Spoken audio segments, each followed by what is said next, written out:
Hello and welcome to MedMind Spectrum. In this video, you will learn about the anatomy of the ribs.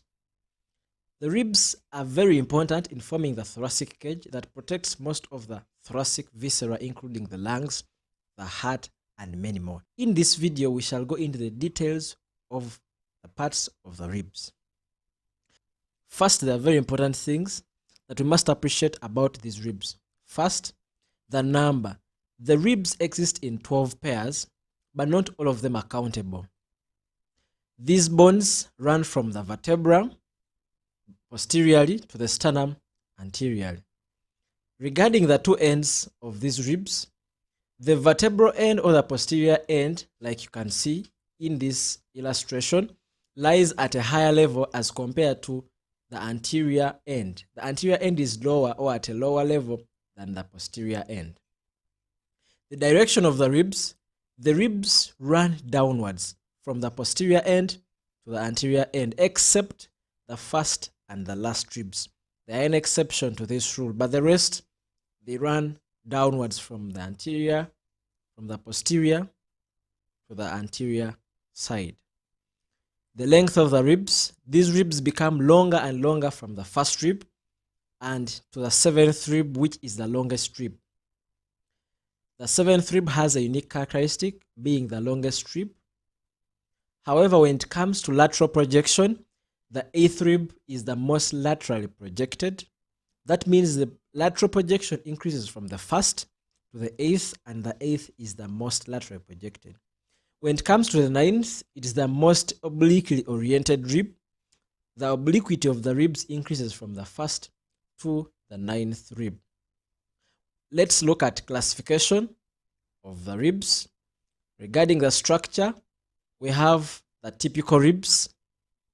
Why they are called typical is because they have a lot of things in common. Each has a head, a neck, and a tubercle, as well as a shaft. These are 3 to 9. The third pair to the ninth pair.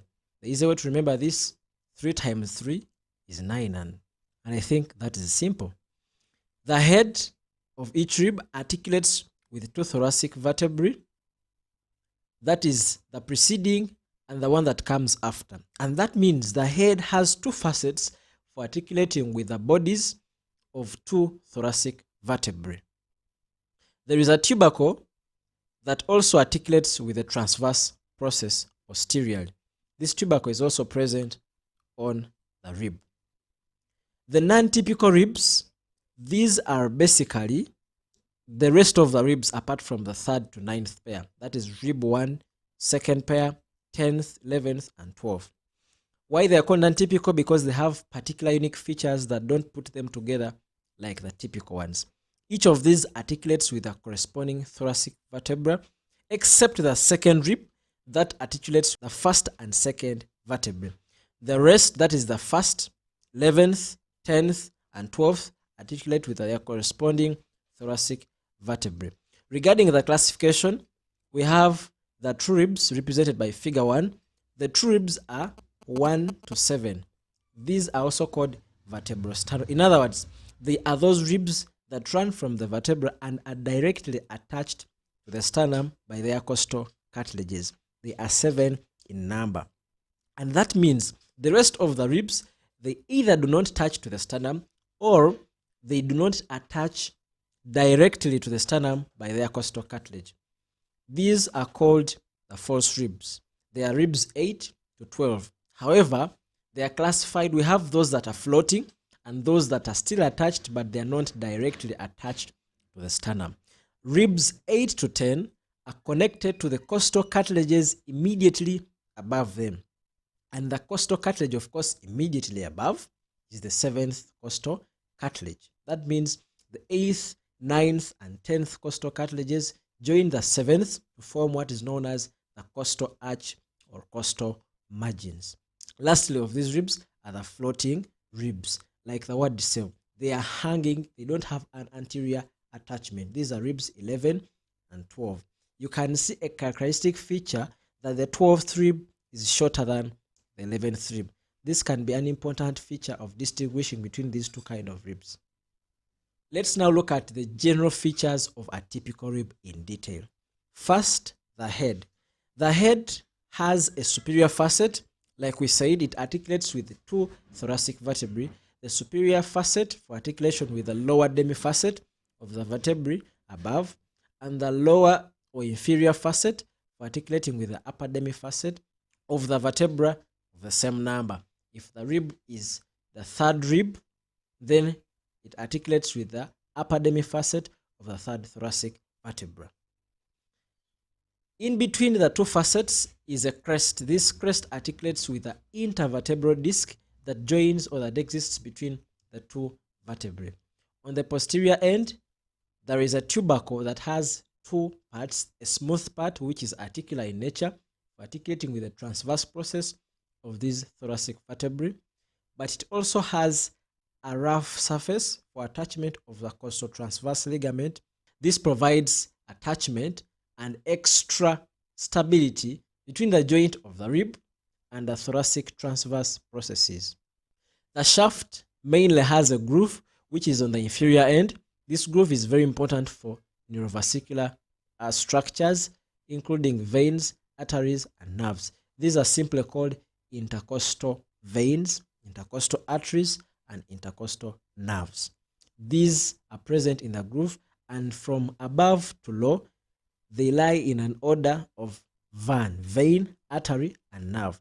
The details of this are discussed in another video about intercostal spaces, which you can also check out. Regarding the first rib, there are very important features that make it peculiar and unique from the rest of the ribs. It has important relations, including vessels, arteries, and nerves. The head of this rib articulates with the first thoracic vertebra. The shaft of the rib has a scalene tubercle, and like the word scalene, it is simply an area that provides insertion for the scalenus anterior muscle. This tubercle is important in separating two grooves. Anteriorly, a groove for the subclavian vein, which crosses the front of the scalene tubercle, and posteriorly, a groove for the subclavian artery that is just on the upper surface behind the scalene tubercle. That means when the scalenus anterior muscle inserts on the tubercle, it separates the subclavian vein anteriorly from the subclavian artery posteriorly. The inner border of the rib provides area for insertion of the scalenus medius muscle, and the outer border provides origin of serratus anterior muscle. Let's remind ourselves the important relations of this first rib again. Posteriorly, there are four structures that exist from medial to lateral, and they run just beneath the rib. On the most medial part is the sympathetic trunk. We have the supreme intercostal vein, superior intercostal artery, and the nerve comes last. This nerve is the first thoracic nerve that also forms part of the brachial plexus. Another important relation we looked at already is the subclavian artery and vein, which are separated by the scalenus medius muscle, whose insertion is just present in between these two blood vessels. The T1 root or first thoracic root, after coming from the posterior end, runs just beneath the artery to access the upper limb. Regarding the attachments, posteriorly we have the costal transverse ligament, which ligament stabilizes the joint between the rib and the transverse process of the first thoracic vertebra.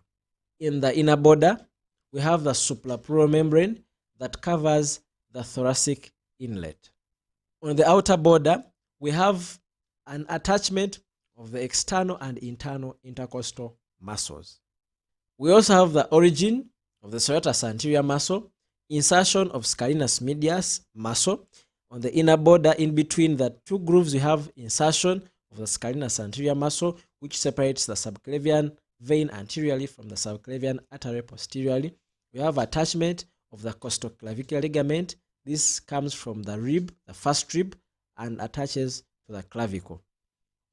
And lastly, we have the subclavius muscle that originates from the first rib and inserts on the inferior surface of the clavicle. Another point to note, the first rib is the broadest, it is the shortest, strongest, most fixed, and curved rib. Very important to know. Other non-typical ribs, we said They are first, second, then 9, then 10th, 11th, and 12th. We have looked at particularly the first rib. Let's look at other non-typical ribs. We have the second rib. This has few peculiar things about it, but important to note are the two articular facets for articulating with the first and second thoracic vertebrae.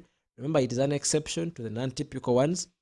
All of them interact with their corresponding vertebrae except the second rib that interacts with the first and second thoracic vertebrae. It has a length almost twice the first one, and for it provides attachment for scalenus posterior muscle and serratus anterior, but as well as serratus posterior superior muscles. Regarding the 10th rib, this has a single articular facet, simply for articulating with the 10th thoracic vertebra. The 11th and 12th ribs are floating ribs. We looked at them before, but the difference is the 12th rib is shorter and it has no costal groove. However, they both have a single articular facet for articulating with corresponding thoracic vertebrae, and each of them lacks a head, a tubercle, and no angle. Let's look at an important clinical correlate. What happens in case these ribs are fractured? In the event that the ribs are fractured, the first rib being that it has a lot of relations with nerves and vesicular structures, it may damage the subclavian vessels as well as the brachioplexus, because the first thoracic nerve forms part of the brachioplexus. The broken ends may pierce the lung, causing pneumothorax. The lower rib fractures may pierce other structures within this region, such as the liver, spleen, causing internal hemorrhage, or the diaphragm, which may cause diaphragmatic hernia. This is the end. Thanks for watching. Good luck in your next test.